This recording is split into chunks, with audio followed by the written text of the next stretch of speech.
तद्धर्म संस्थापक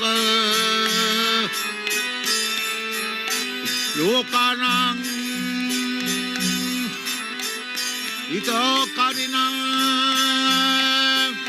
त्रिभुवने मन्नं शरणं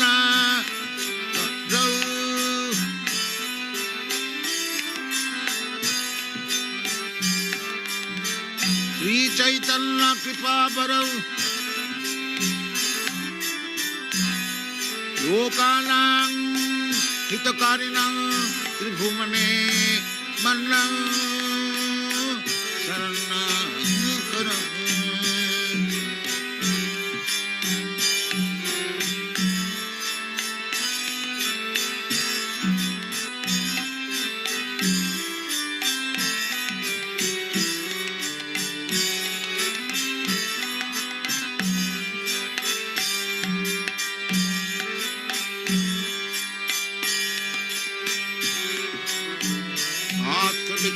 विचारणैकनिपुणं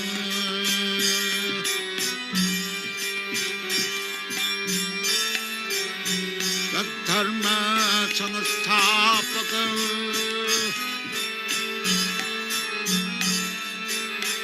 लोकानां हितकारिणां त्रिभुवने मन्नं शरणाकरं। राधा कृष्ण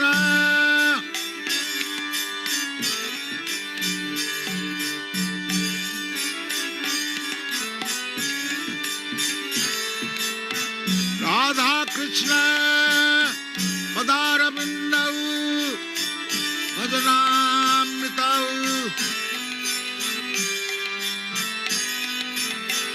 राधा कृष्ण पदारविन्दौ भजना नंदेन मत्तालिका वंदे रूप सनातनं रघुजुगौ श्री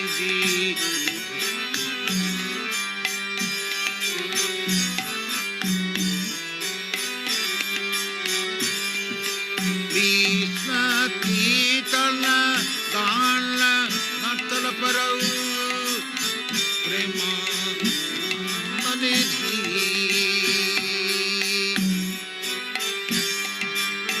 धीर धीर जनप्रिय निर्मोदित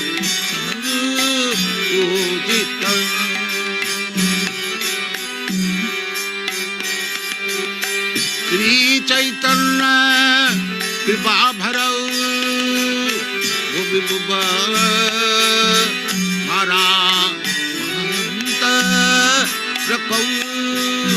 वंदे रूप सनातनं रघुजुगौ।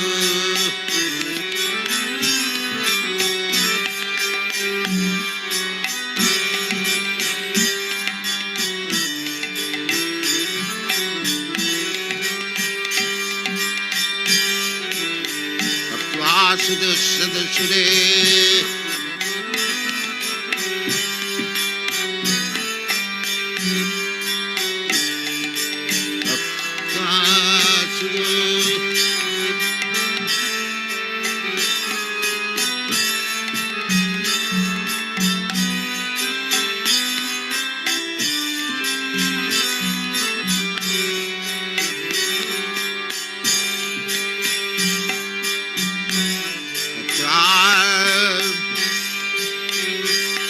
चतुरे सुतराज्य Lakshmi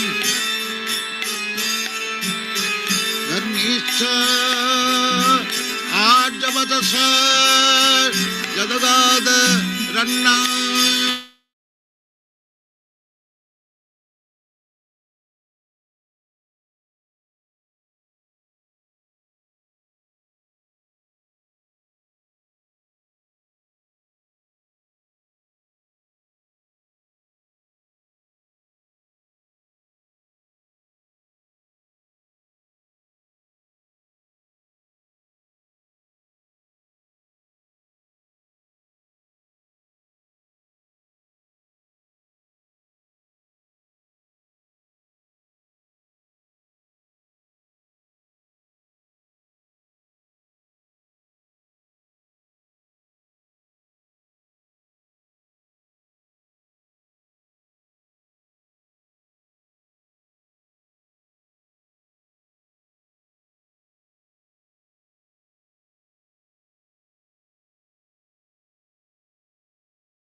Gopi Bhava Samvita Dalahari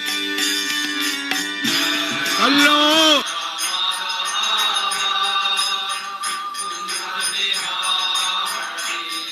Jaya Radha Madhava Kunja Bihari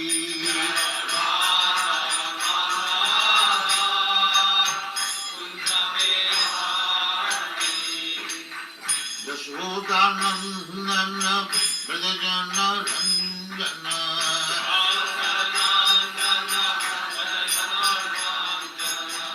Yashodanandana Vrajajana Ranjana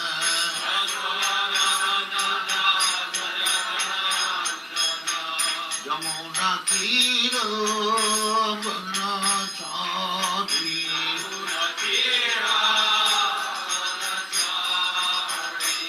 Yamuna Tira Vanachari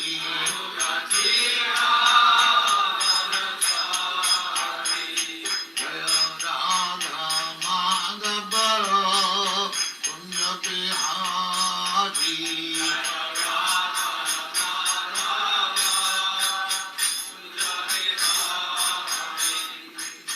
Gopi Jana Vallabha Girivaradhari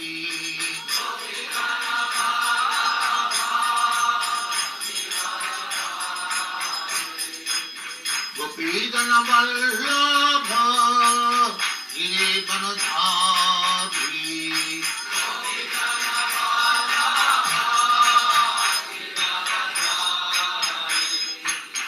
Yashodanandana Vrajajana Ranjana And then Anagita is needed. Yashodanandana Vrajajana Ranjana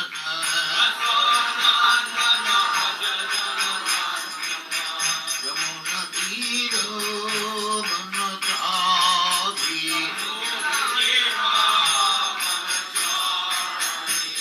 Yamuna Tira Vanachari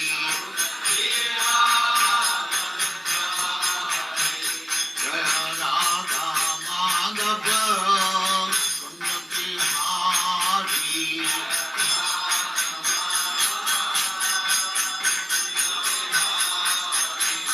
Jaya Radha Madhava Kunja Bihari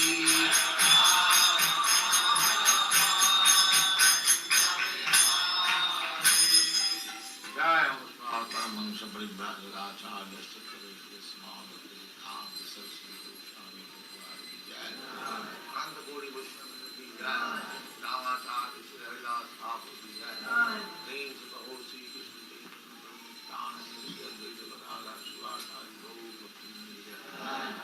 Shri Radha Krishna Ko Gopinath Sam Kund Radha Kund Giri ki jai, Vrindavan Dham ki jai, Navadip Dham ki jai, Ganga Mai ki jai, Jamuna Mai ki jai, Guru Dwarka Dham ki jai, Swami Bhaktivinoda ki jai.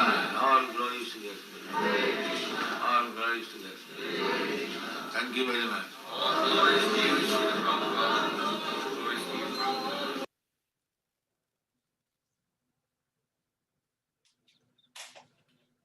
Hare Krishna.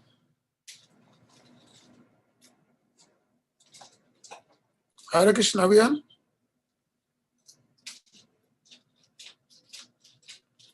Yes, we are hearing you, Prabhu. We are hearing you. Hare Krishna, Prabhu. Please continue. Okay. Because today we are Hare. giving seminar, that is why we are not sharing any screen.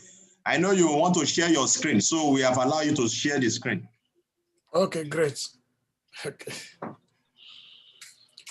Agyana Trimandasya Gana Gana Salakaya Chaksu Sumetan Yena Tasma Shri Gurave Namah Sri Chaitanya Manobhistan Stapita Yena Bhutale Sayarupa Kadama Yan Dadati Swampadantikam Vandeham Sri Guru Sritam Padakamalam Sri Guru Vaishnavamscha Sirupan Sakajatan Sahakana Raghunatan Vitatan Sajivan Sadvetan Savadutan Parijana Saita Sri Krishna Chaitanya Devan Sri Radha Krishna Parasahagana Lalita Sri Vishaka Vitamscha He Krishna Karuna Sindhu Dinabandhu Jagatpati Gopesa Gopika Kanto Radha Kanta Namasute Tapta Kanchana Gorange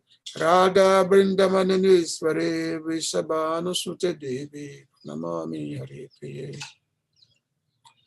Krishnaya Vasudevaya Devaki Nandanaya Cha Nanda Gopa Kumaraya Govindaya Namo Namo Dhamma Prajita Kaitebota Paramoni Masram Satan Vedan Vastavam Atravastu Shibadan Tapataya Molana Shima Bhagavate Mahamoni Krinte Kivai Para Isvara Sadho Rudi Abaru Jatra Kitabita Krishna Namamu Vishnu Padaya Krishna Pistaya Bhutale Srimate Bhakti Vedanta Swami Tinamini Namaste Saraswati Deve Gauravani Pracharine Nivisesa Sunyabadi Pashtachadishatarine Vanchakapatarubhyascha Kripa Sundhya Evacha Patitanam Pavanabhebhyo Vaishnavebhyo Namo Namah Sri Krishna Chaitanya Prabhu Nityananda Sri Advaita Gadadhara Sivasadi Gaura Bhaktavinda Hare Krishna Krishna Krishna Hare Hare Hare Rama Rama Rama Hare Hare Hare Krishna Krishna Krishna Hare Hare Hare Rama Rama Rama Hare Hare. So I'm, let me see. Okay. I am happy to be here this evening. No, it's after, well, I guess evening my time. And it's morning time over there in Nigeria, Ghana, and much early in the morning in where I guess America. I'm trying to set up this PowerPoint. If you can see my screen, let's see.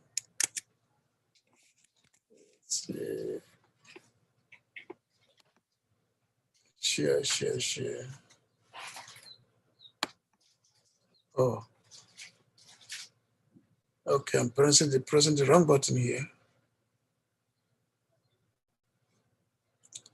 Let's see. Okay, let me just do one thing this way.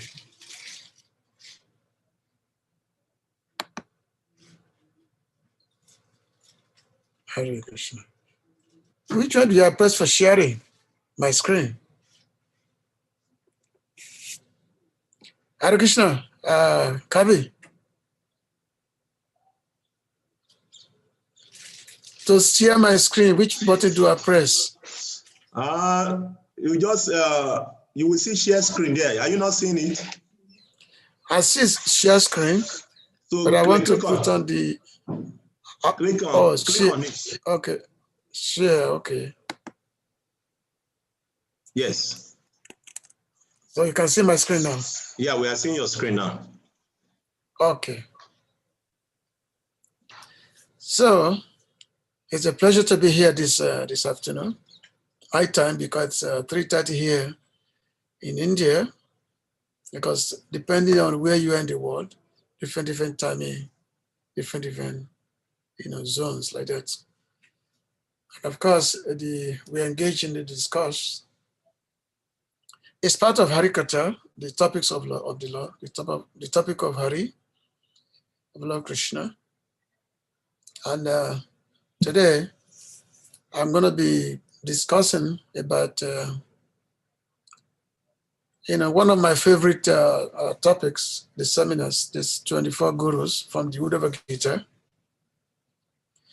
Uddhava Gita was a book which it's one of my publications. This book was published several years ago. And of course, we always have a reference. So Uddhava is a very dear devotee of Lord Krishna.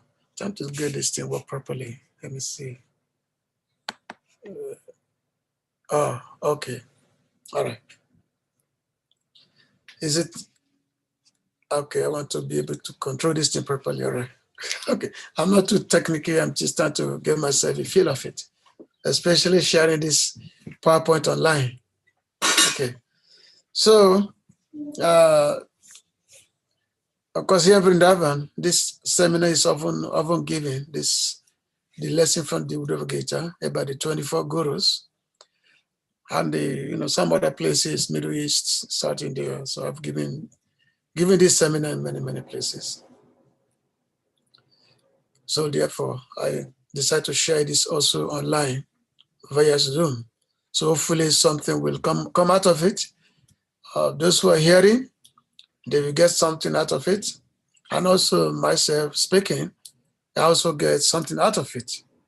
Because normally when we speak, when you talk about the scriptures, the Bhagavad, especially Bhagavatam, both the hearer and the speaker, they both get benefit.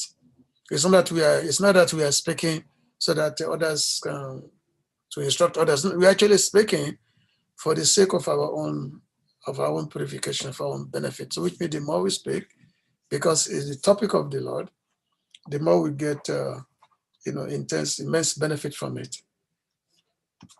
So Uddhava is the person who Lord Krishna spoke the Uddhava Gita to. Uddhava Gita and Uddhava. So Lord Krishna spoke to him just before he left the planet.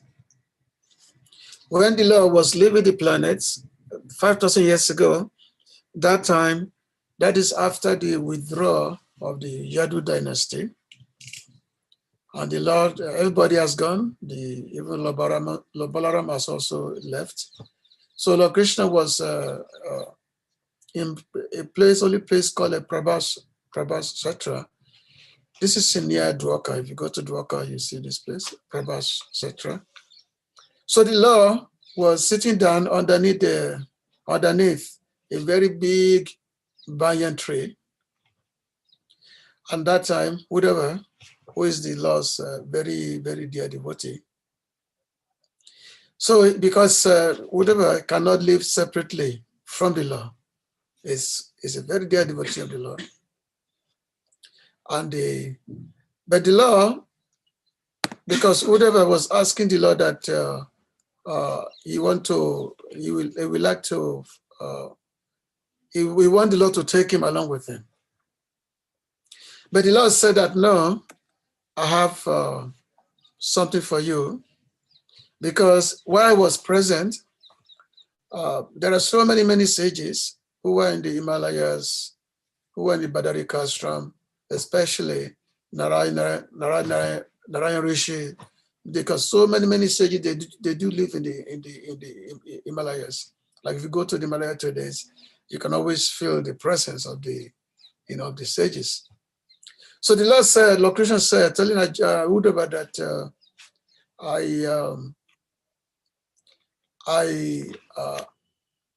where I was present, the sages who are living in the Himalayas, they did not get my association, and also they did not get the benefit of my instructions. And of course, the Lord's his most instruction was the Bhagavad Gita, which he spoke to Arjuna on the battle of Kurukshetra. But this, they just said that I want to send you to Badari Ashram with my message. Because basically, whatever the Lord had told Uddhava, whatever the Lord had told Arjuna, which is the supreme science of God. So the same knowledge, same science, which was previously instructed to Arjuna, the Lord wanted to give the same message to Uddhava, so that Uddhava can take this message to the Himalayas, to the sages there. And of course, whatever was discussed in the Bhagavad Gita, because we all know that the Bhagavad Gita was spoken on the battlefield of Kurukshetra. And that time, with just the beginning of the battle, prior to the beginning of the battle, the Lord had to speak to Arjuna to get him to perform his duty, which is to fight, which is a religious fighting, Dharma Yudh. But in this case, now the Lord was underneath the tree here in Dwarka in Prabhu. Now the Lord wants to give the same message to Uddhava, but this message in a much more elaborate way. He want Uddhava to take this to the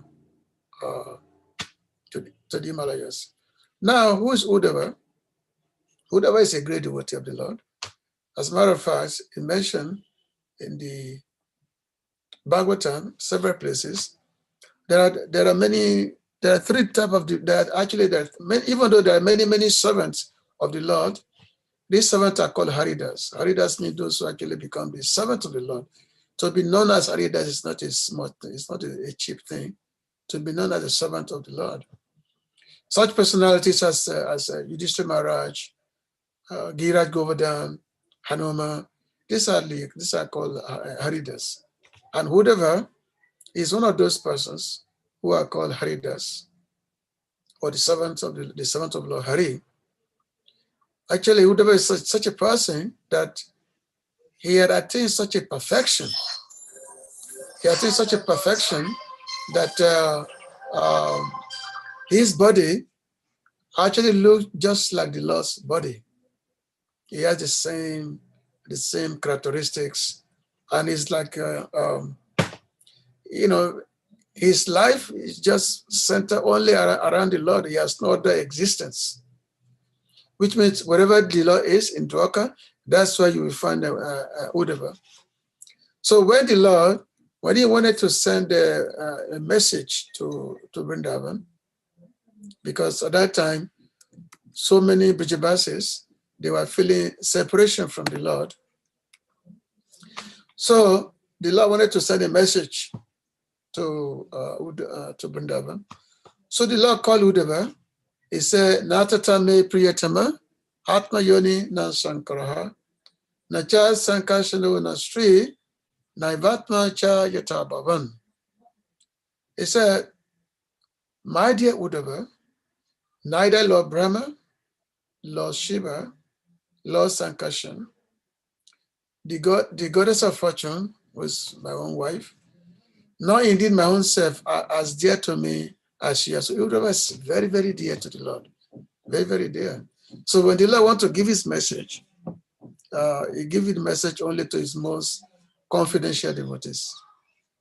Just like Arjuna was told that because is a very dear, is a friend and dear devotee of the Lord. So therefore, he heard the message of the Bhagavad Gita. And of course, Uddhava was in a much higher category because Uddhava is actually non-separate. His existence is totally non-separate from the Lord. So the Lord personally want to send it to Badarikashram about his message. So in the beginning, Uddhava was asking the Lord about the method of attaining moksha, liberation from this materialistic existence. So and especially the method of taking sannyas, how to become free from the most of material nature. So Uddhava was asking all these questions. Again, as I said before, we have to know that when Uddhava was asking all these questions, Uddhava is already a perfect person. He doesn't need to ask a question. But he was asking this question mainly on our behalf because we are conditioned souls. We are completely bound by the material energy. So how we can become free from the band, from the clutches of Maya? So unless the Lord himself, who is the Supreme Guru, unless the Lord himself give us the guidance, it's only by his instruction by which we can become free from the ocean of materialistic existence. So Lord Krishna says, Lord Krishna is known as Jagat Guru. I was a Krishna Bande Jagat Guru. So this is the thing. So now, when the Lord started instructing Uddhava about how to attain the perfection, now I'm reading from Uddhava Gita here. The Lord started instructing Arjuna in the form of historical narration. The Lord said, Atrape Udaharam Tinam Ityasam Puratanam Avadu Tasya Sambadam Yadu Amita Tejasa. Now there's one thing, this Uddhava Gita actually, even though it's a separate book which I prepared, but it's also part of it's actually the Srimad Bhagavatam 11th canto. So the whole Srimad Bhagavatam 11th canto is known as Uddhava Gita, which started from chapter 6 all the way to chapter 29. There are 30 chapters in the 11th canto Bhagavatam. And then 23 of those chapters, it's called Uddhava Gita. This is where Lord Krishna instructed Uddhava. Okay. So the Lord telling Uddhava, he said that now I will relate to you a historical narration concerning a conversation between the greatly powerful King Yadu and the most intelligent Avaduta. So the Lord was in order to present a teaching, normally it's always best to give a story. It's always best. Normally through the narrations, the stories, then one can properly give instructions. So when you study the Vedas, especially the Puranas, Puranas is all based off, many stories are there in the Puranas. But all those stories, they actually meant to impart a certain teaching. Even Mahabharata, just like Mahabharata, for instance. Mahabharata, even though it's a story of, members of the same family, cousins who are the opposite of each other, who are, basically fighting with each other. But the story of Mahabharata is centered around the family, but at the same time, there are a lot of teachings that are there in the Mahabharata, a lot of teachings.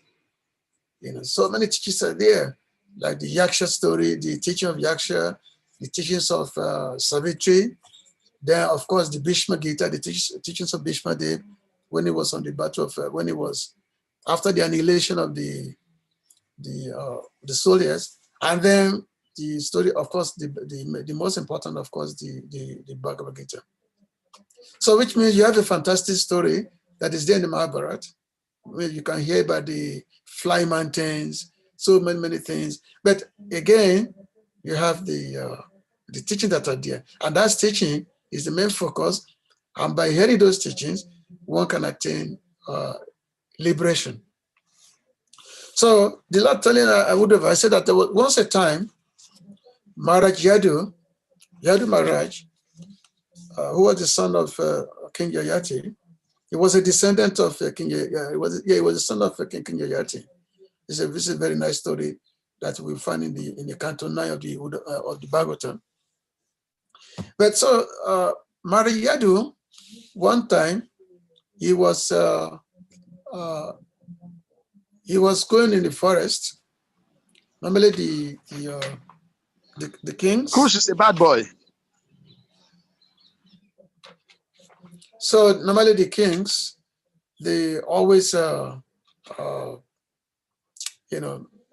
always have entourage whereby they go about the kingdom to see what is going on. But as Yadu Maharaj was going, somehow he came across a Brahmana, and this Brahmana was Avaduta. And who's an Avadut? An Avadut is a person. Normally they are persons who are non-conventional. They live totally unconventional life. They do like a completely carefree life. They Avaduta. Basically like a mad person. Normally, when somebody becomes mad, this is Avadut. But we're not talking of materialistic madness. We're talking of a spiritual madness. And this kind of personality, they are called Avadut. They're unconventional sometimes. Actually, most of the time, they don't even wear clothes. But they just wanders about, totally carefree, and they are so happy like anything. So happy because they have no worry about this world, no worry at all. They are so happy, always fully content with themselves. So Yadu Maharaj, he met this Brahmana, and then he observed the characteristics of the Brahmana. He observed his characteristics. His body is well built body. But totally it was this Brahmana was going around. He has no anxiety, nothing to worry about in terms of eating or sleeping, and he was completely naked. He was just wandering about. So observing him, so Yadu Maharaj went to him, and then they started speaking to this Brahmana. So Yadu Maharaj said, Kutu Budi Yam Brahmana Katu Su Bisharada Yam Asadya Baba Lokam Vidans Charati Balavat. And by the way, if you have 11 Canto Bhagavatam with you, this will be from chapter 7 of the 11th Canto. I'm starting from text number 26. That's what I'm reading from. And of course, my reading may be different from because I have a different translation here. But this is the context. So if you have 11 Canto with you, the 11 Canto chapter 7, and this is from chapter 2, from text 26. We have Yadu Maharaj started conversing with the Avaduta Brahmana. So the Yadu Maharaj said, "Oh Brahmana, I can see that you are not practicing any kind of spiritual discipline, and yet you have gained perfect understanding of everything and everyone within this world. Kindly tell me how you developed your extraordinary intelligence. Why do you wander over the earth, behaving as if you are a mere child?" So it was very surprising the way this Brahmana was going. No concerns, And then Yadu Maharaj is saying that, Prayo Dhamata Kameshu Vivitsa Yancha Manava Etu Naiva Samihanta Ayuso Yusa Striya. That people in this world often cultivate religiosity, economic development, and sense gratification, and also the science of self-realization. And their usual motive is to achieve a long duration of life, acquire fame, and enjoy material opulence. So people number in this way people perform Dhamma Artha Kama Moksha, but this is their goal, because the goal is basically sense gratification. How to live very, very happily, long life, and even when they get, or how to go to the heavenly planet, or even when they get tired of all the materialistic endeavor, then they start seeking liberation. But they are seeking of liberation. It's not because they want to attain the service of the Lord, but they are seeking of liberation is to attain whereby they give up the individual identity and attain the annihilation of the individual identity, and merging with the totality of cosmos, with the totality of the impersonal existence of the Lord. So that's the ultimate goal. But in the Chaitanya Charitamrita, Srila Krishnadas Kaviraj Goswami is saying that yes, Dhamma Artha Kama Moksha, which is the main goal of everyone, of people in this material world. As Sri Bhagavatam, it's a Dharma Prajitu Katava. Katava means cheating process, cheating religion. So he said that all kinds of materialistic endeavor is all cheating. Dharma, karma, Dharma, Artha, Kama, it's all cheating. And he said the biggest cheating is moksha dhamma. We want seeking liberation from that is the biggest teaching. Because there, the soul wants to annihilate its individual existence instead of realizing oneself as a servant of the Lord and rendering, bhakti, eternal service of the Lord. But one wants to pursue the path of liberation. So therefore, the Bhagavatam said this is actually the biggest cheating process, the biggest cheating, Katavadam. So, and then Yadu Maharaj continue. Tuantu Kapa Kavi, Dakshasu Bhago Mrita Bhusanaha, Nakata Nehase Kinchit, Yadu Mata Pisa Chavat. Although you are able, you are wise, expert, handsome, and a sweet speaker, you are not engaged in doing anything. Rather, you appear to be acting like an inert madman, as if you are a ghostly creature. So this the observance and the glorification of the Brahmana continue. And then, of course, then the last question, which Yadu Maharaj posted to Brahmana was, he said, Twahina Prichatam Brahman Atmani Ananda Karanam Bruis Pasha Vinasya Bhavata Kevalatmanaha. Oh, great Brahmana, I see that you are devoid of any contact with material enjoyment, and that you are traveling alone without any companion or wife and children. Therefore, because I am sincerely inquiring from you, please tell me the cause of the great ecstasy that you feel within yourself. So, Yadu Maharaj want to find out why this Brahmana, even though he has nothing, totally, he has no possession whatsoever, no place of residence, he just totally nothing, totally, completely free. So at the same time, also very, very happy. His whole existence full of ecstasy. So Yadu Maharaj was very, very interesting. Very, very interested to know how this Brahmana is so happy.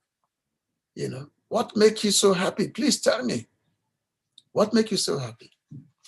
So now the Brahmana started speaking.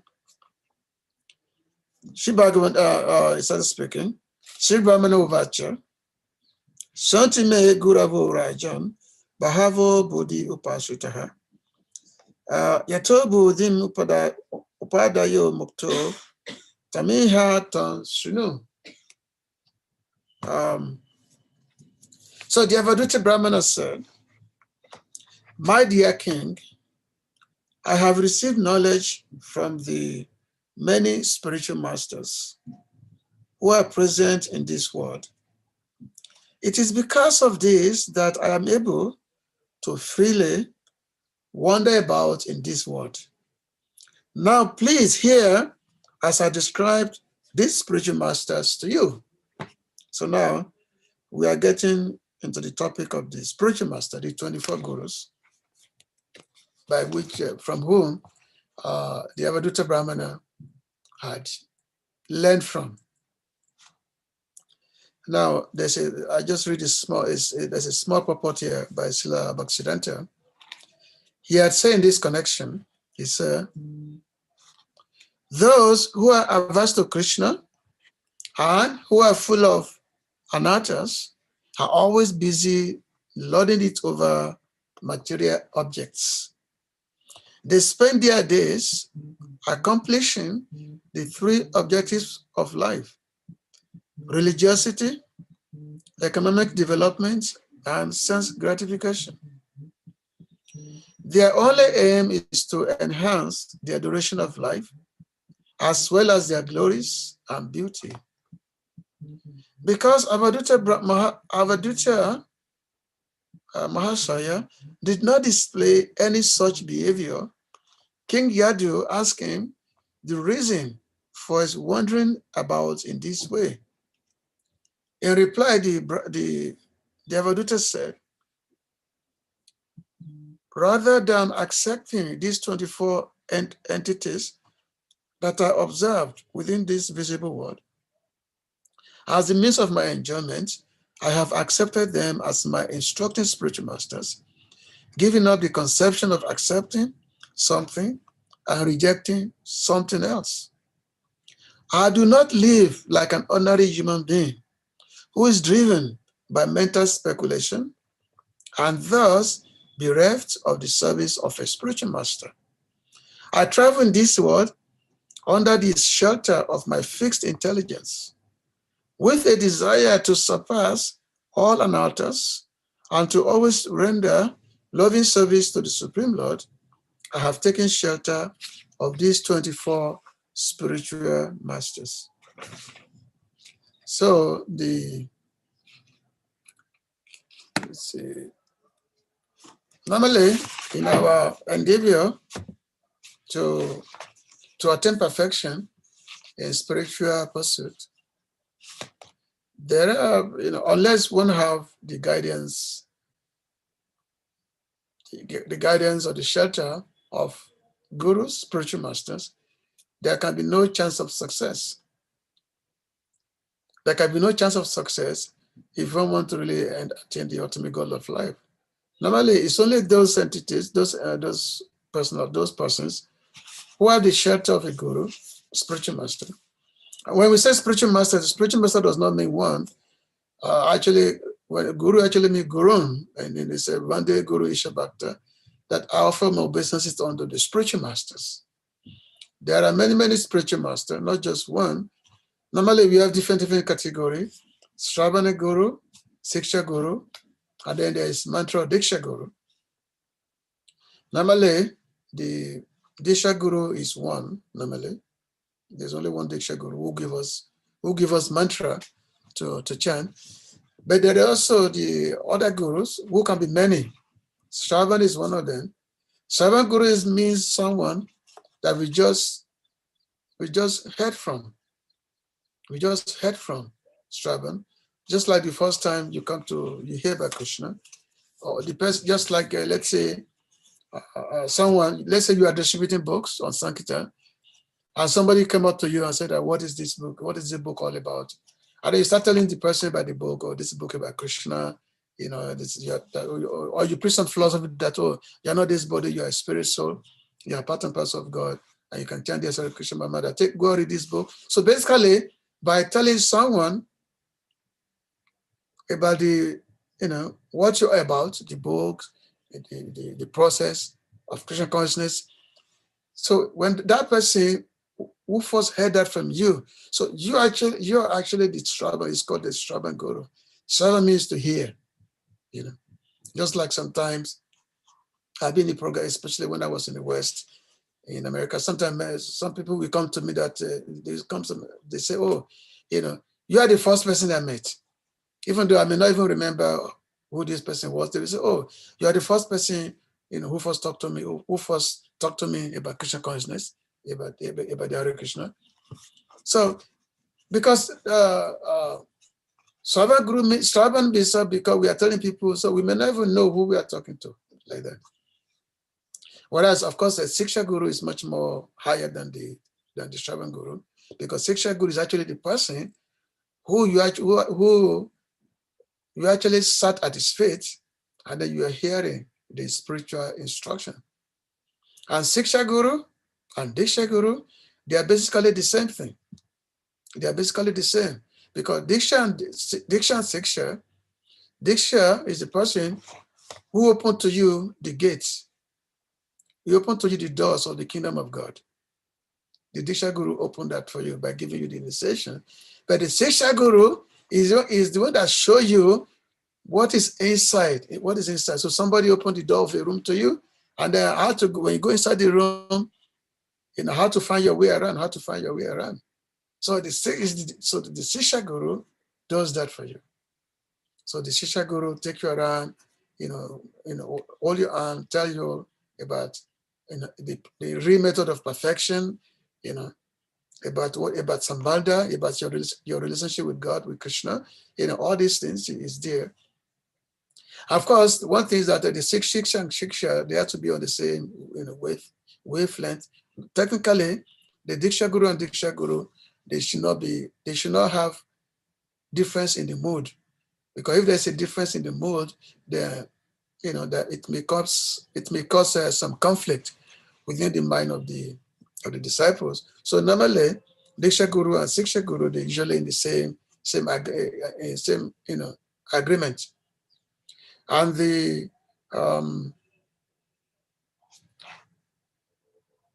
just like in our Sampradaya, especially our Chaitanya Mahaprabhu Sampradaya, we have like the 6 Goswamis of Vrindavan. So the 6 Goswamis of Vrindavan, headed by Rupa Sanatana, Raghunath Bhatta, Gopal Bhatta, and Jiva Goswami.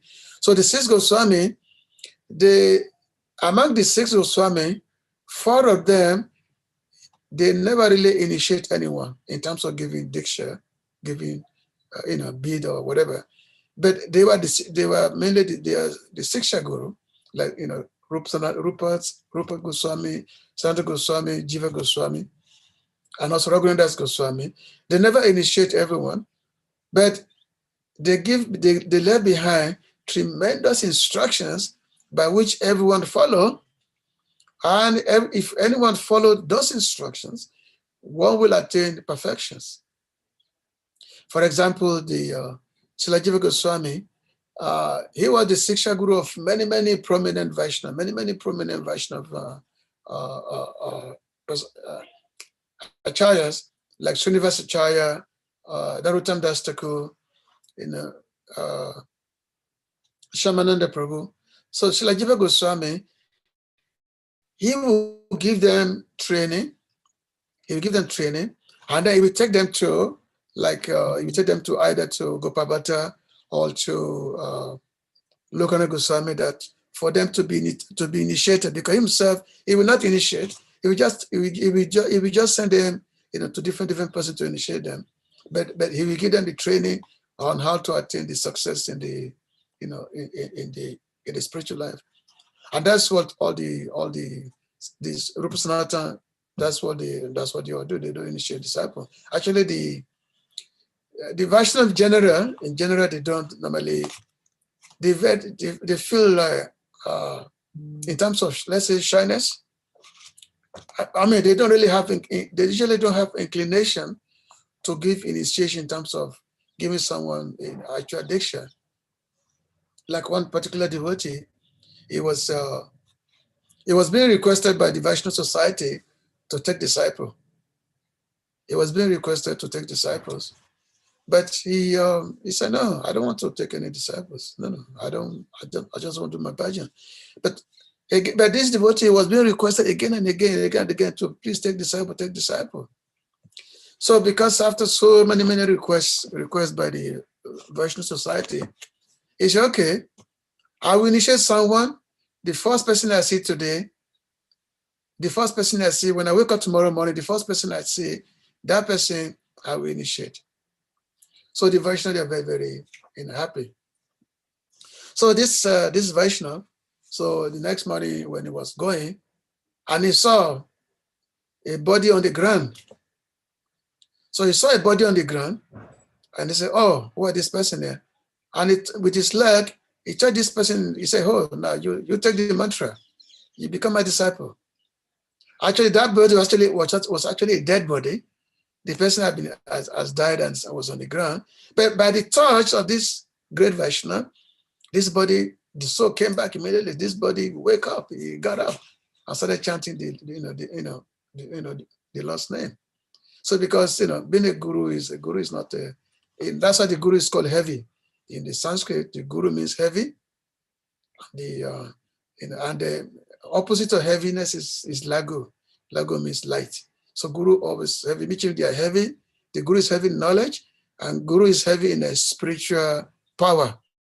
So they are able to make what is impossible possible. So now the Habadut Brahmana, because I can go on and on. I need to get to the main point. So the Habadut Brahmana, he said, I have learned from various spiritual masters. So now, and this spiritual master that Avadutta has learned from, they are not necessarily persons. They're not necessarily persons. They can be in the form of things, a form of nature,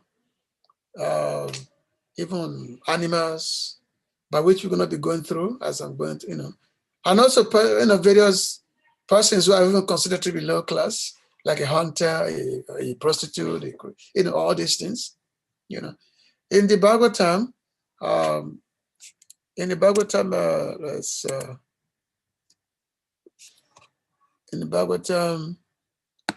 second canto Bhagavatam, Lord Krishna was telling to Lord Brahma,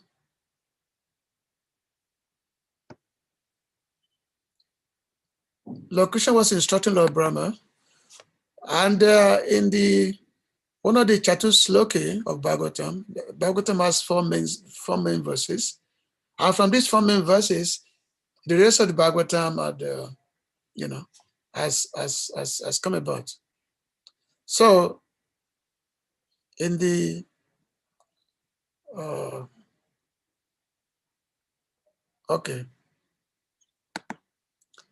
in text second canto, chapter 8, text 36. So this is Lord speaking to Brahma about the necessity of searching after spiritual life.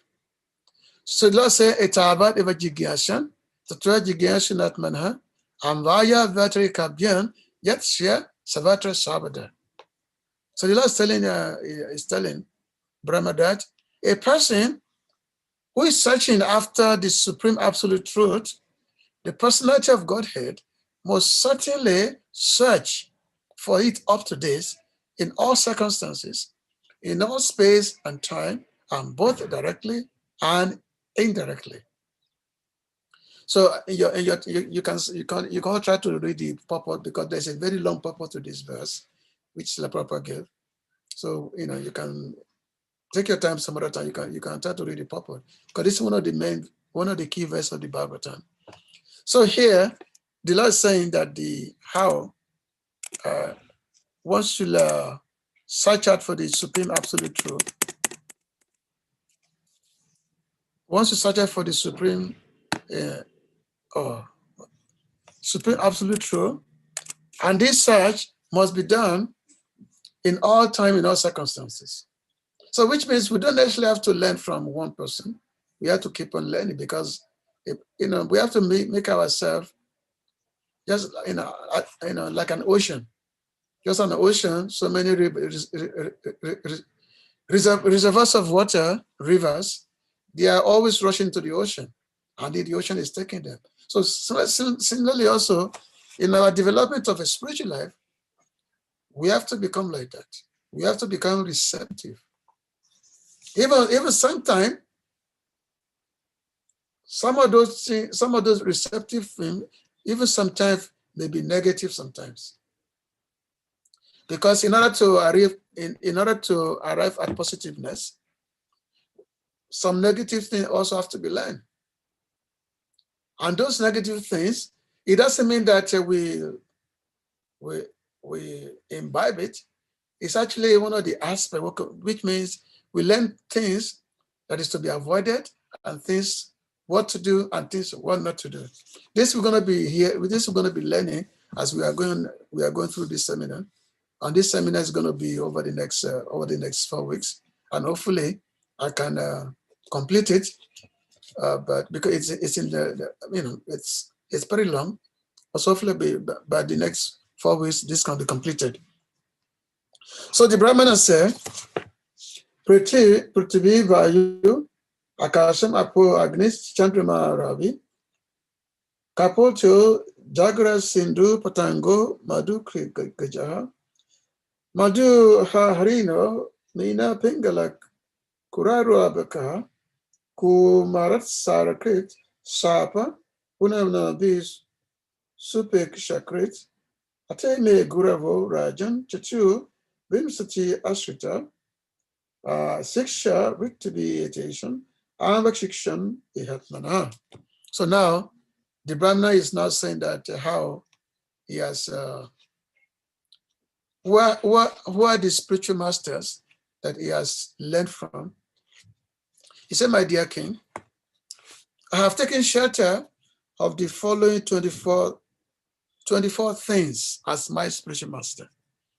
So which means it didn't say, it said, well, not just, it said things, not just a person, not just a human being, even things. So those things are the earth, the air, the sky, akash, water, fire, moon, sun, a pigeon, a python, the sea, a moth, a honeybee, an elephant, a honey thief, deer, fish, the prostitute pingala, the kurara bird, a child, a young girl, an arrow maker, a serpent, a spider, and a wasp. My dear king, by studying their activities, I have learned the science of the self. So you can just say that by studying the activities of these 24 elements, 24 things, he was able to become self-realized. You can just say. So which means this is someone, just like the Bhagavatam verse which I quoted, where the Lord is telling Brahma that, he said, Amvaya Vyatireka Bhyam Yatsya Sabata Savada, that once you study all elements, once you search out, both in positive and negative aspects, and the Lord said must be done in all circumstances, in all place and in all circumstances. So which means wherever we hear, wherever we sing, this should give us an opportunity to actually study that, yes, what is this, what is this going on here? So by observing the activities of these 24 elements, which are just which have been listed here, the king said, I have learned the science of the self. I have learned the science of the self.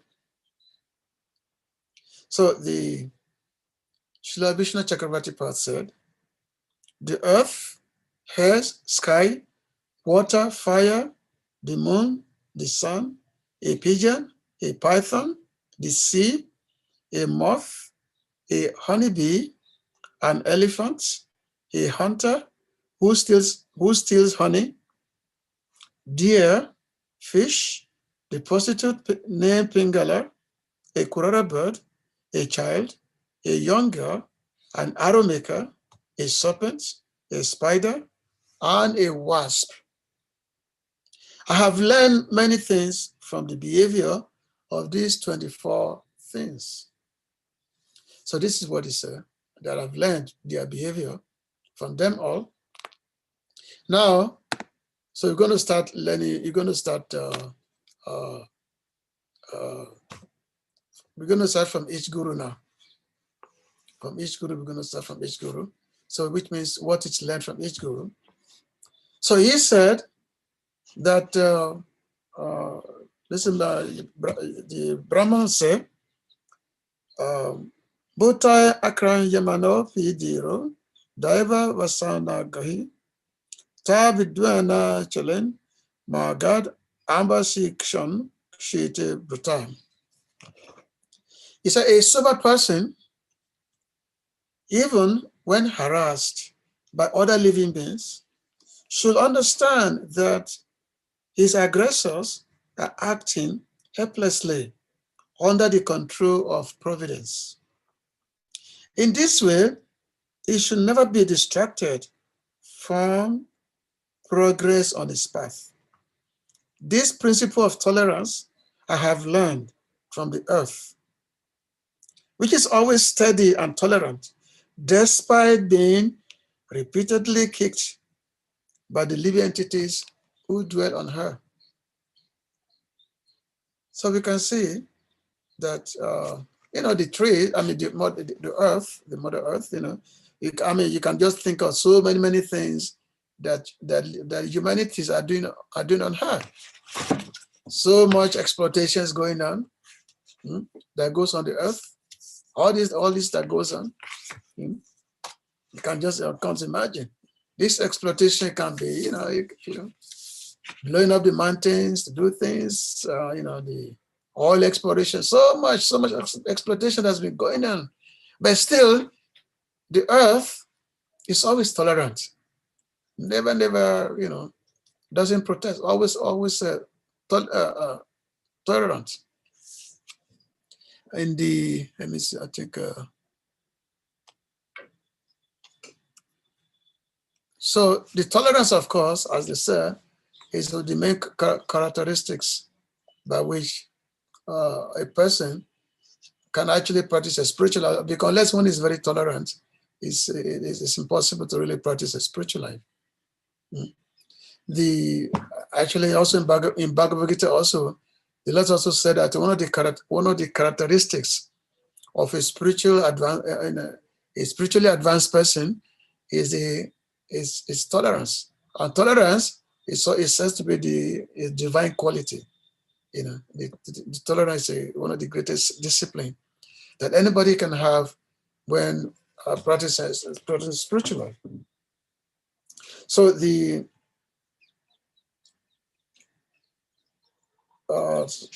the commentary, Acharya said that the Avadhuta had learned the quality of tolerance from the earth.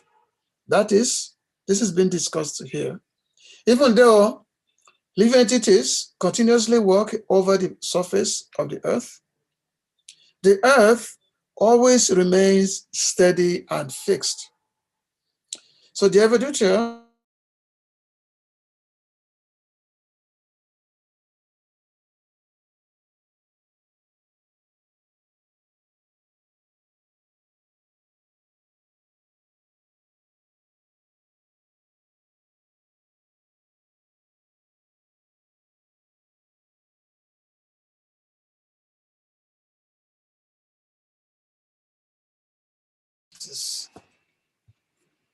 Hare Krishna, am I back online?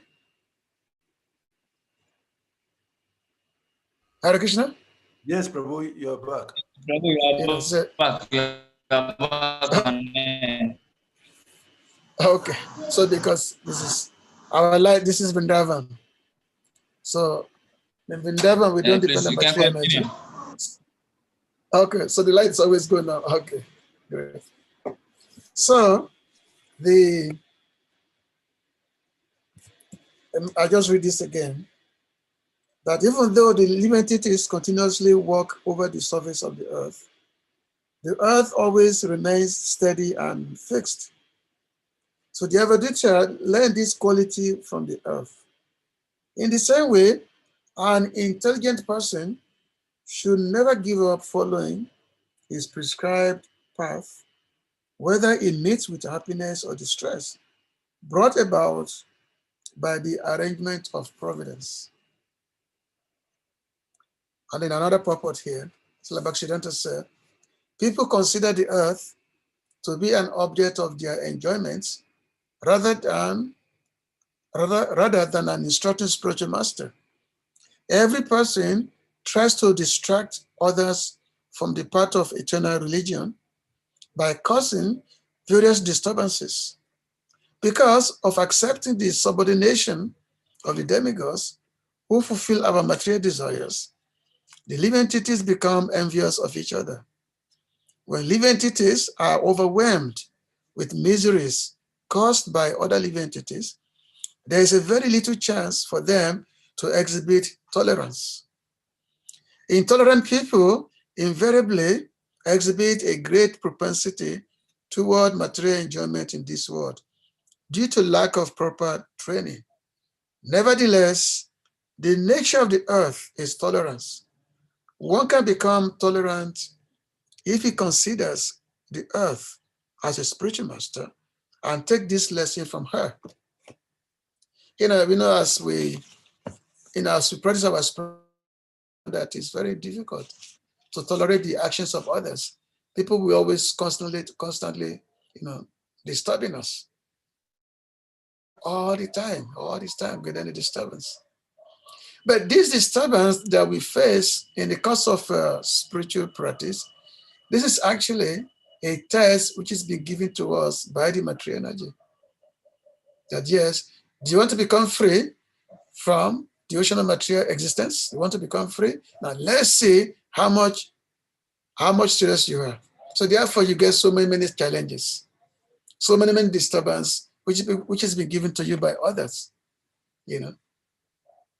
So now, if you have also full of forcible, like everybody else, of course you'll be disturbed you'll always be disturbed by all these disturbances. But if you follow the example of the earth, taking lesson from the earth, that is always still, never protest. Always, still, despite all the exploitation, still the earth is still giving minerals for people to survive, vegetations, everything, food, the earth is still providing. So therefore, a spiritualist must take example from the earth. So therefore, so the earth is considered one of the guru that we, so the tolerance is the great factor. Now, let me see. Second. So the second guru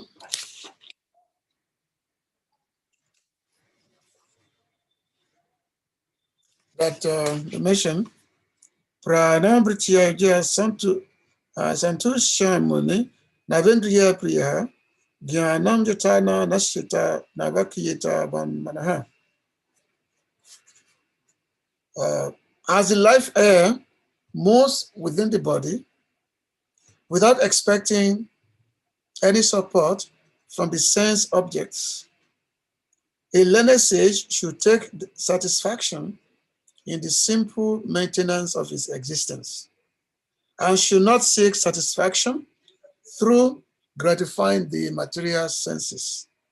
In other words, one should take care of his material body in a way that his cultivation of spiritual knowledge will not be disturbed, and his speech and mind are not distracted from his spiritual discipline. So know that the life that's what actually regulates the movement of our body.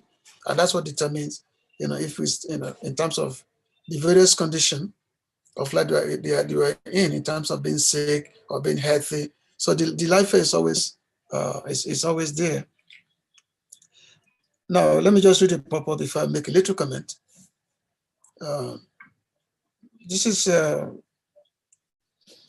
Slavishan Chakrabarti said that as they say, hair is of two types: the life hair that moves within the body, and the hair of the external world or wind. What we have to learn from the life hair is being described here. The life hair performs its duty and is simply satisfied with food and other bare necessities of life. As the senses enjoy various sense objects, such as form, taste, and so on, the life hair does not.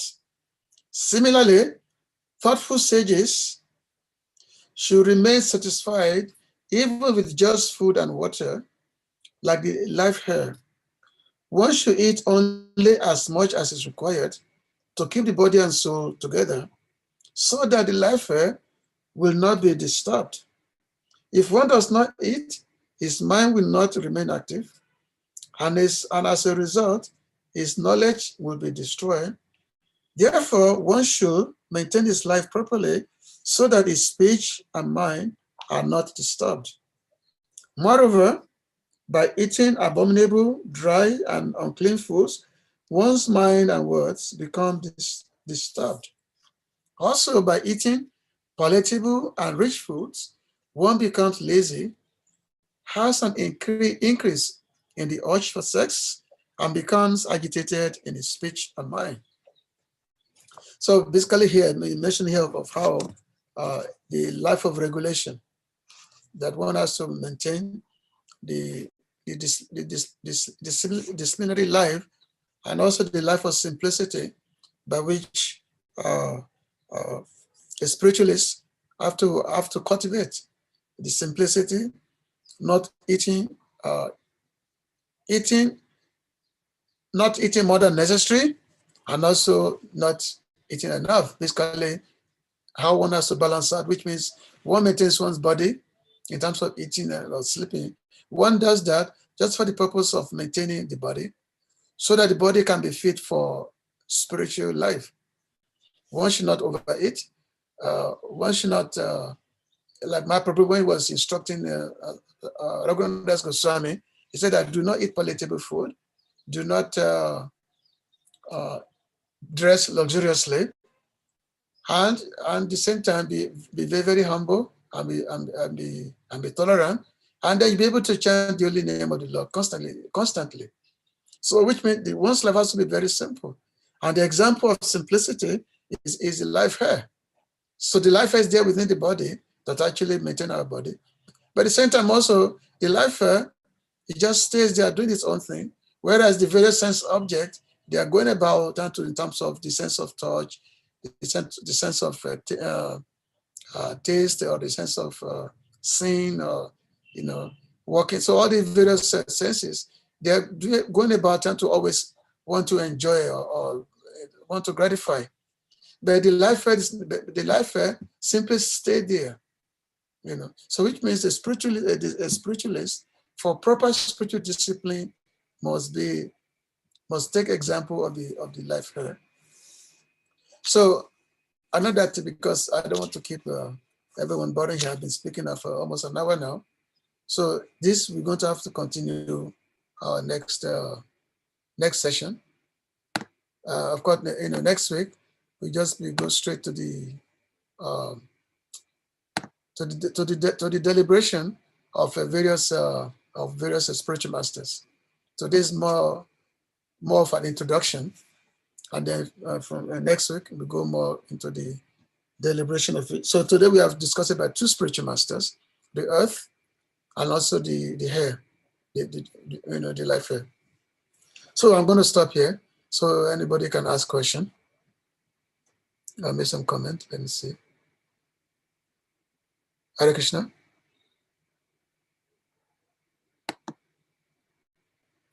Hare Krishna. You hear me?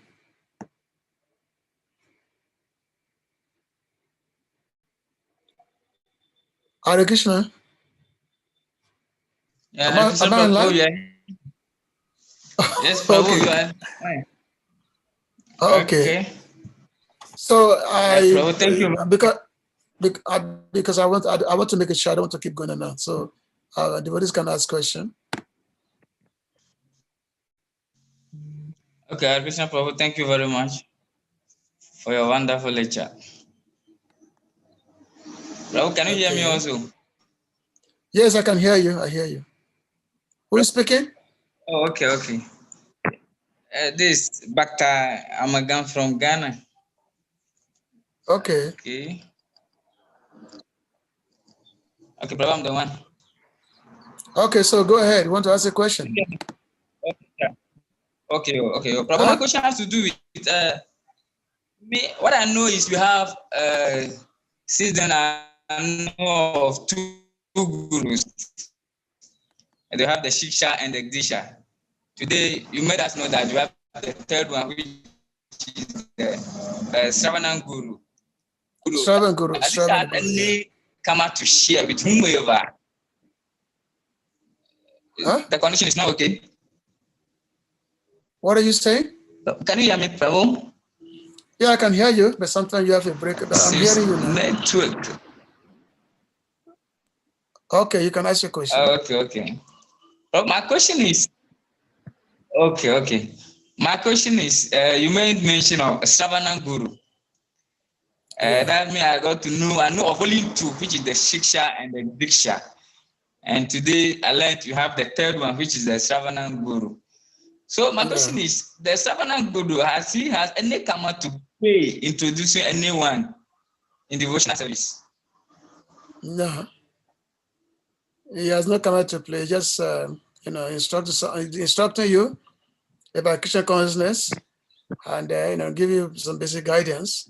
Yes. Direct you to the, but no, he doesn't. Only Diksha Guru takes karma. Diksha Guru takes your karma when he give you initiation, and that's why that's why you have to be very careful not to give problem to your Diksha Guru by not acting sinfully after initiation. Yeah. Now there can be many, just like there can be many Siksha Gurus. Shravan Gurus also are many. For example, somebody a devotee who first gave you the book, tell you a little bit about Krishna and say that, you go to the temple, you can go attend the class, you can go attend the class.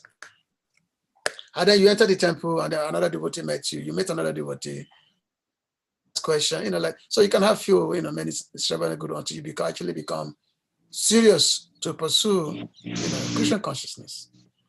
And then the Siksha Guru is of a much more advanced nature than the just Shravan Guru. Siksha Guru is this person who's actually very competent to give spiritual, knowledge, who can actually lead you to attain the ultimate goal of life.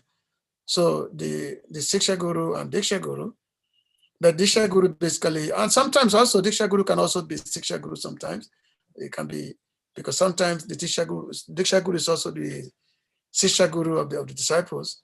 But in most cases, there's always the difference between the one who's, there's always one who's always have to have Siksha Guru and Diksha Guru at the same time, especially if Diksha Guru leaves the planet.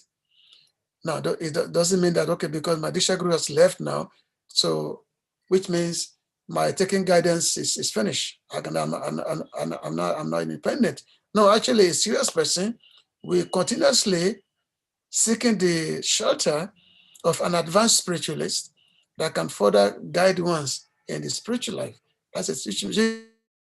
One should always have Siksha Guru. And there's not a time in the course of one spiritual life that one cannot have a Siksha Guru. A serious person will always have a Siksha Guru. That's always be there. So now, of course, we're going to come across different interesting topics as we go through 24 spiritual masters, by which the Avadhuta Brahmana is describing to the king about how, by observing their activities, their characteristics, some of those activities may be negative, or some may be positive. You know, like when we read about a prostitute, you know, was the by observing the activity of a prostitute, he was able to learn something from. So this we're going to learn from. We're going to learn about this, you know, as we go on, you know, in the next session. Okay. So Hare Krishna. Any other point? Any other question? Yeah, it's great. Saturday, Prabhu sounds is up. Okay. Hare Krishna, Sadhe. Yeah, Hare Krishna. Hare Krishna. Hare Okay. Krishna. Well, thank you for the seminar. But I'm sorry to say I have lots of disagreements to what you just gave us. It's not a matter of like challenging or disputing whatever you said, but lots of things you said don't seem in line with what Srila Prabhupada has given us. Because Srila Prabhupada has been saying several times in many places that one cannot just read a textbook and become a medical doctor. One cannot just read textbook and become a lawyer. You have to go to a person and study under him. Okay. Yeah. Now you indicated that the Goswamis, they wrote all these books and expected that people can read these books and become self-realized, which is that's not not what I different said. from. No. I think you heard me incorrectly. What I just made a lot of elaboration on Siksha Guru. So where are you getting that from? About what did you say in that regard? What did you say in regard? No. I said in that regard. No. Hold on. Writing book for the purpose of no. making it available for every read and become self-realized. I said no. Hold on. I said our six Goswami, Rupa Sanata, Raghunadas, and Jiva Goswami, they never initiate disciples. They instruct many personalities to go and take initiation from someone else.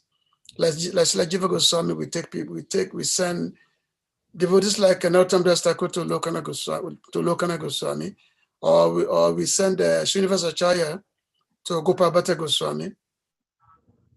You know, so like that, what they themselves, they did not initiate disciples.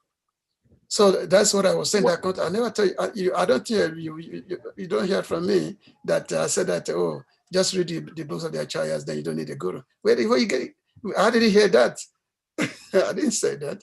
I would just make a whole elaboration of Shravan Guru, Siksha Guru, and Diksha Guru. I just made the whole elaboration on that. I was referring to that devotees, you know, that the Siksha is always required in one's spiritual life. It's always required. Well, so I don't know how you get. If you are saying you did not say that, it's okay. But I also heard you say there is no difference between a Diksha and a Siksha. Exactly, yeah.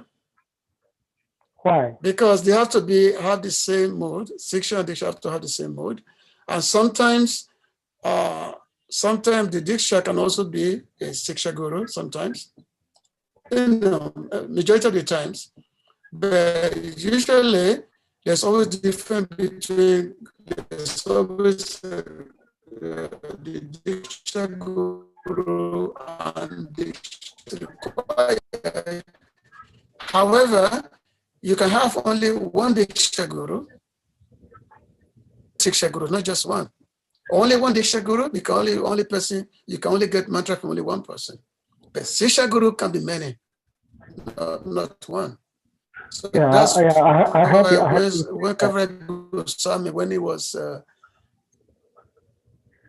so in the Mangala Charana, he said Vande. Okay. Didn't I also hear you say? So hear properly what I'm saying. Okay. Okay, listen. Didn't I also hear you say? Actually, Siksha Guru is more important than the Diksha Guru because Diksha Guru opens the door. The Diksha Guru just opens the door.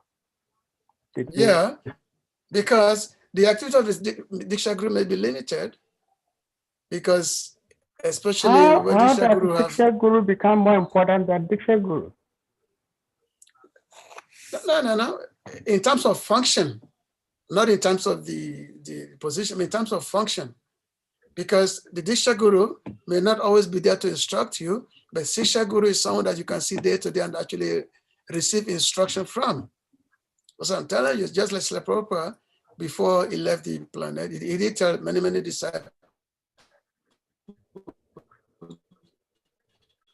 that yes, they should Shikshata of Shiksha Guru, disciple to his godbrother, to go and hear from them. Prabhupada did that. So again, the Diksha Guru and the Shiksha Guru, they have to be of the same spirit. So which means you cannot hear from the Shiksha Guru something that you cannot hear from your Diksha Guru. Okay. And in our spiritual life, we always need Shiksha. We always need it, especially if the Diksha Guru has left long time, left the planet, just like in your case, Srila Bhakti Maharaj left about 15 years ago, and Srila, about 25 years ago. So how do you carry on in your spiritual life? Are we strong enough that you no longer need the guidance from advanced personalities? No, the scriptures say that yes, you have to have a guidance of a Shiksha, of somebody who can guide you in your spiritual life. So therefore, the Shiksha Guru is always needed. It's always needed. It's not that, I don't need I already have my Guru. I don't need anybody else. No, that's what we call, that's actually false ego. Think that, nobody else is required. No. In most cases, the Shiksha Guru has, in order to, you want to refer to, it said that when I said that it can be more important than the Shiksha Guru, it's only in terms of the activity, not in terms of the spiritual status. Because the Shiksha Guru spend more time with you than the Diksha Guru. So therefore, sometimes the Shiksha Guru sometimes is even much more worship than the Diksha Guru. The good example is the Chaitanya Charitamrita by Krishnadas Kaviraj Goswami. At the end of every verse, I didn't say. I'm not saying that I do not need Shiksha Guru. I have lots of Shiksha Gurus. In fact, I have more than 24 Shiksha Gurus Avadhuta Brahman is talking about. And everybody should have more than the 24. That is just 24 he picked. Okay, that's good. As you rightly said, it could be more than that. So I know that, and I'm trying my best to learn from many sources. But I listened to Jaya Pataka Maharaj. And Jaya Pataka Maharaj said, you can have many Shiksha Gurus, but the Shiksha Guru must follow in line with the Diksha Guru. In other words, your main and your foremost Guru is your Diksha. If the Shiksha is telling you something opposing to what your Diksha is saying, then that is nonsense. No. So Prabhupada himself warned that ISKCON devotees do not take Shiksha outside of ISKCON. So Prabhupada warned us not to take Shiksha Prabhupada told that to outside of some ISKCON. devotees. Now, hold on. Okay, now see, whatever you say must be in line with the scriptures. You cannot say something based on emotion. Whatever, you have to say something based according to the scriptures, which means whatever you are saying, you have to be able to back it up with scriptures. Now, I told you, you will see. What scripture do you want me to quote?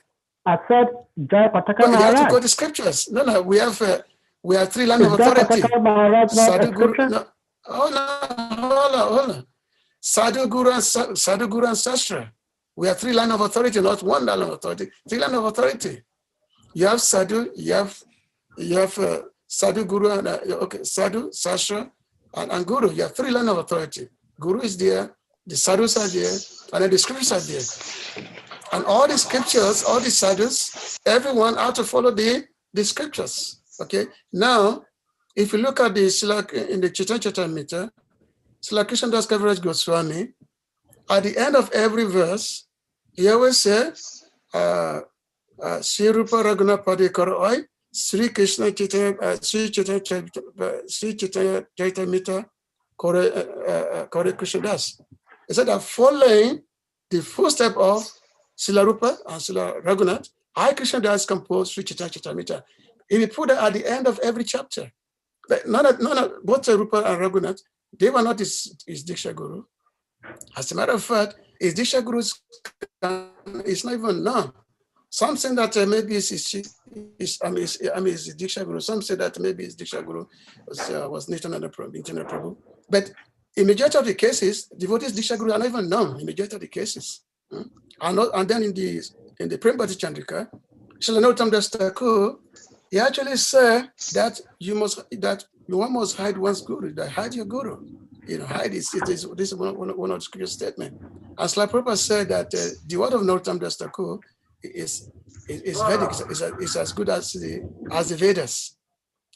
So, you may have your particularly, I don't dispute your hearing from particular persons, but someone like myself, I've been hearing from a lot of people for the past 40-something years. So, and whatever I say, I try to base that on the scriptures, and also scriptures, and of course the sadhus who also follow the same scriptures, because the main criteria is the scriptures. That's the main. Everybody has to follow the sastra, and then the sadhus who have realized the sastra, the scriptures. So they have to be followed that way.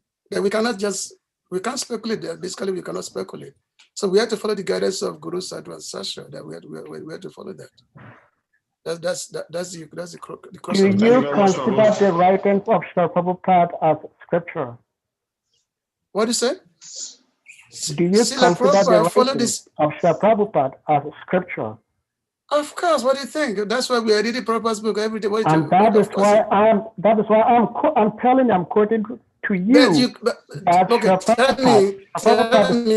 Tell me. We do not have to take it outside of ISKCON. From where in Prabhupada's book? Where in Prabhupada's book? Show me. Where in Prabhupada's book? No, Prabhu. I am at work. I cannot quote you now. Sade Prabhu. Anyway. So I think Sade will be better off as a lawyer. I think it's a good no. I think Sade Prabhu can call you personally on your line. You can discuss more on this. I think it should. Radhakun Mataji has a question for you. It's written on the chat room, and okay. I don't know. Maybe you want to read it, or I should read it out. Oh, is that the one that says those sadhus babas we see walking around half naked in India, naturally in the same platform as Maharaj Yadu? Yes. Okay.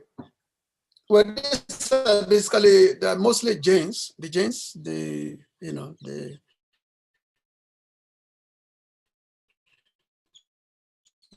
follow the footsteps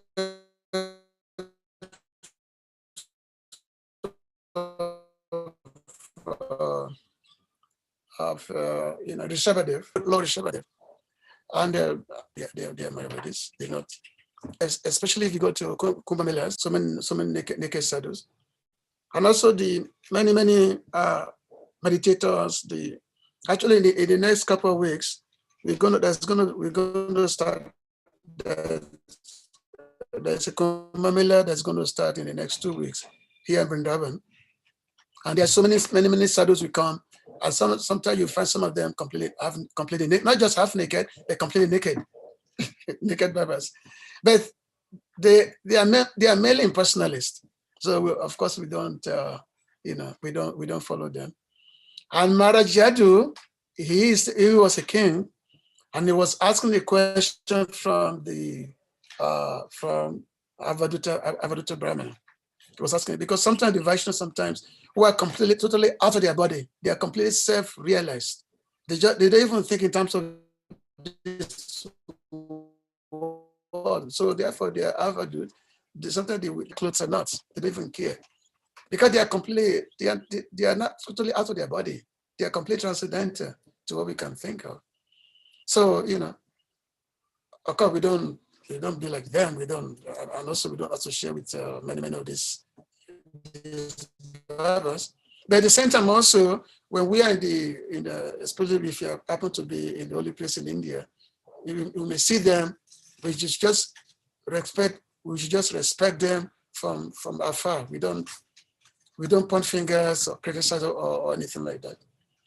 So I don't know if that answers your question. But again, they are not the same as what they are not the same as what's been described here. They belong to a totally different category.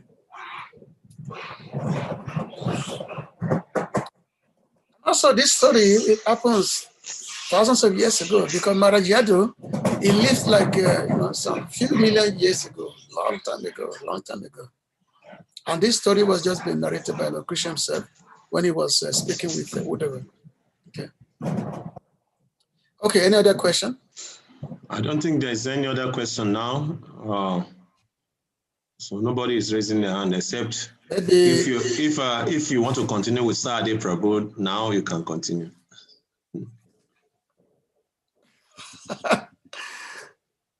Okay, my dear Saturday Prabhu. Yeah, I was saying Shivaram Prabhu, Shivaram Maharaj. It's based in Romania. He has actually written a book. And in that book, he gives lots of quotations. Like I told you, I'm at work. I do not have access to my book, but I've read. In fact, I just read about 5 hours ago, where he emphasizes how Srila Prabhupada warned devotees of his movement not to take siksha outside of ISKCON. And some of us know the results of those who took siksha outside of ISKCON, how they ended up. And so you being a very old and senior devotee, whatever you say, whatever you do, most of us, especially the younger devotees, look up to you, we hear you, we see you, and we try to follow. And if you are speaking and you are not trying to stay in line with what Srila Prabhupada gave us, despite the fact that there are unlimited siksha, if you are not telling us to stay within our paradigm, which is within ISKCON, and we can go anywhere and take siksha, I find that very dangerous and risky, because a group like Narayan Maharaj, they go toe to toe with Srila Prabhupada, and they try to disprove Srila Prabhupada's teachings in so many ways that we never came from the spiritual world. And so I know in the West here, none of Narayan Maharaj's disciples are allowed to sit on the asan and give class in any of ISKCON temples. We don't allow that. So if you're giving a seminar on this important topic, to me, those are some of the important things you need to highlight. But listen, you have to understand, I'm preaching from Prabhupada's book. And I don't tell you that go here. We are teaching here, we are talking of 24 gurus here. And if you listen carefully, 24 gurus already enumerated in terms of who the Avaduta Brahmana learned from. And these 24 gurus, they are not human beings. They are basically elements. The earth, the mountains, the trees, the wasps, deer, hunter, this thing. It's not indicate any particular personality. So therefore, it's very important to really pay attention to what I'm saying. And obviously, when I'm preaching based on my own experience, based on my own realization, obviously. And I know what purpose in that respect. And even the people that, anyway, I don't want to, that's something we have to talk to, because this maybe you can talk with me privately on the WhatsApp, not in terms of, not in this public zone, But again, I mean, we can do that, and I definitely will do that with you personally on WhatsApp. that I did what I did. My main objective I here. did what I did so that we can bring a clarification to all the audience, all the listeners. Anyway, my main objective with this class is to just help devotees. Ishwara Prabhu, sorry. What I can get from His Grace Ade Prabhu is that, yes, there may be several Shiksha gurus that one may take instruction from, but we should make it very clear to devotees that Prabhupada told us that we should not go outside ISKCON. Okay, there's so many Shiksha gurus. We can take Shiksha from the tree, from the days, from the plants, from whatever, but whatever we are taking, it should be within ISKCON. That is what Prabhu is trying to. So which means, ISKCON trees, ISKCON river. No, but it wants you to clear it, because there's so many other swamis who are not within ISKCON, who are now fired up for preaching, and they're taking people from ISKCON. So he wants you to make it clearer to devotees, so that devotees who are not reading like you, senior devotees, should get this instruction very straight. That is what Prabhu is trying to hammer on. I don't know, maybe you are getting the point. Yeah, I'm getting the point. I understand the point. So, I mean, we should be very, one thing, we know that, just like I'm part of this company here, and I know exactly, we discuss all the time, in Vrindavan. And the same people who said that, Prabhupada said that I don't go outside of ISKCON to hear Siksha from other swamis. But the same people, they go here and there, they do seminar, they mix with the religion, they read so many other books by so-called motivational speakers. So it's okay to read those things, it's okay to go to church, but you cannot associate with other Vaishnavas. That's the thing. You can't associate with other Vaishnavas, but you can associate with those who are not even Vaishnavas. So we have to be thoughtful in terms of what we are saying. What Srila Prabhupada said, Prabhupada was speaking, was teaching at the time when he was with us. All the devotees, they are new devotees. Everyone was new, 2, 3, 4, 5 years old in the moment. And in order to prevent devotees from jumping like monkeys, so Prabhupada had to give many, many instructions. Okay, you don't go here, but therefore, how are you going to go to my God-brothers, even if you have not even understand what I'm teaching you? That is what Prabhu is trying to say now. There's so many young devotees here. Devotees, they go here and there. And therefore, you shouldn't do that. That's why you should stick to your immediate authorities. If you have been initiated by a particular guru, you stick to that. And if you have your temple president, your temple authority, your general secretary, GBC, you stick to them and hear from them until you become mature, until you become realized. Because Krishna consciousness, of course, is a gradual process. And we have to take guidance according to what we can take. You cannot be in high school or you cannot be in high school, or you cannot be in the undergraduate. And at the same time, also trying to understand what a postgraduate person is learning. So it's two different things. Because this thing you may not even be able to understand, and also you may be polluted.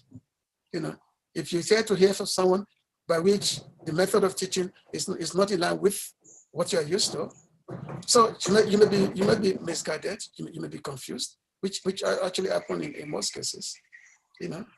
I mean, look, all these people like Shivara Maharaj, I'm very, very close to Maharaj. So we all know what we talk about.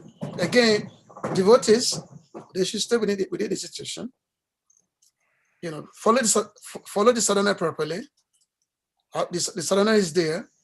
And if the time comes, Krishna wants to reveal to you more, so Krishna will make such arrangement.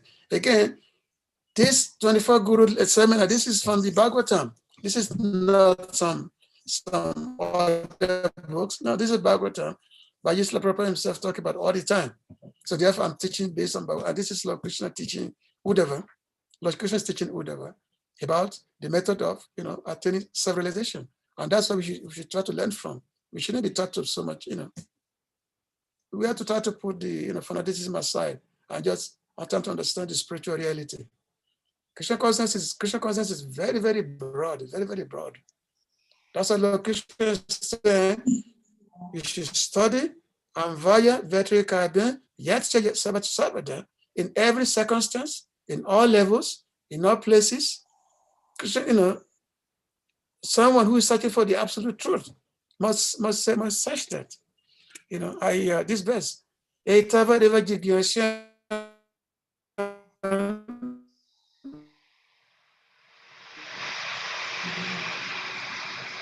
Track the Diansunat manner and via veterinary.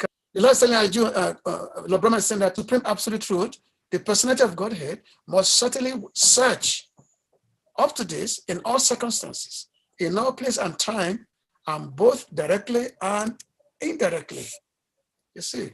So, and you should try, this is 2936.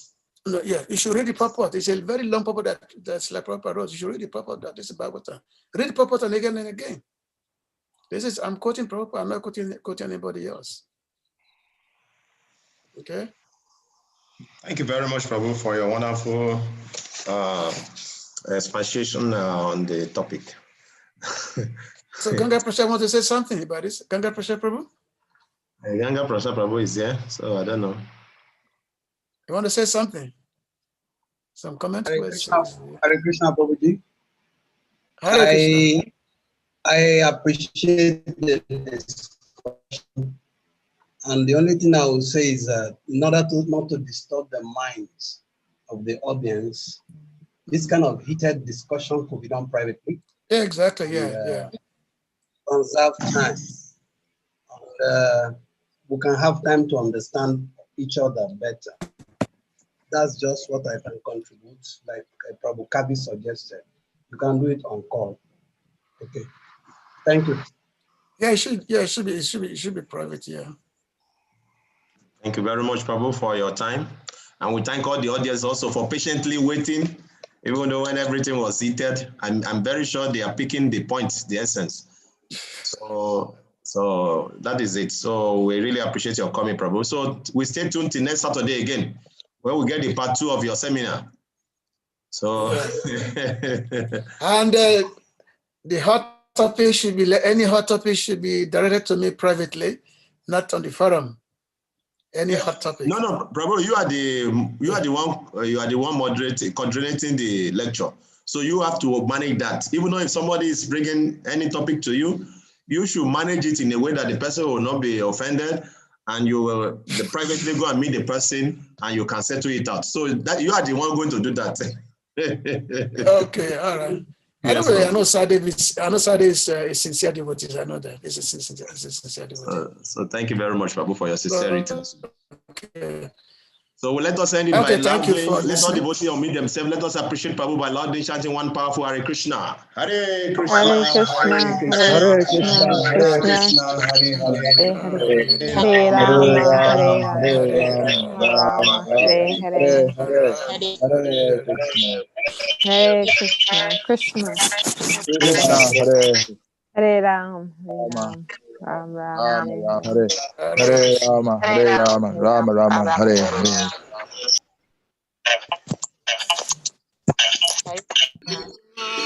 Krishna Krishna, Hare Hare, Hare Krishna,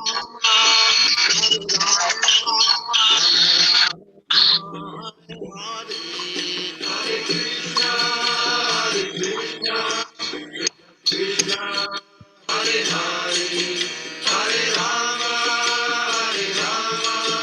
Rama Rama, Hare Hare,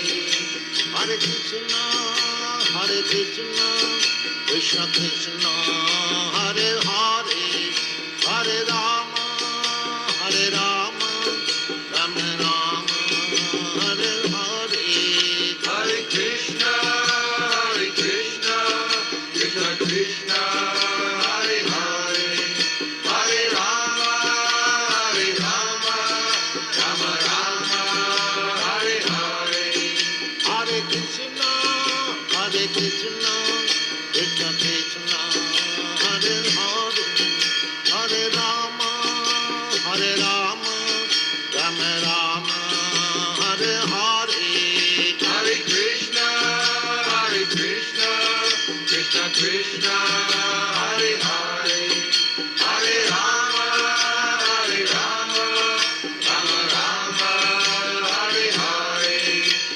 Krishna, Krishna Krishna, Hare Hare.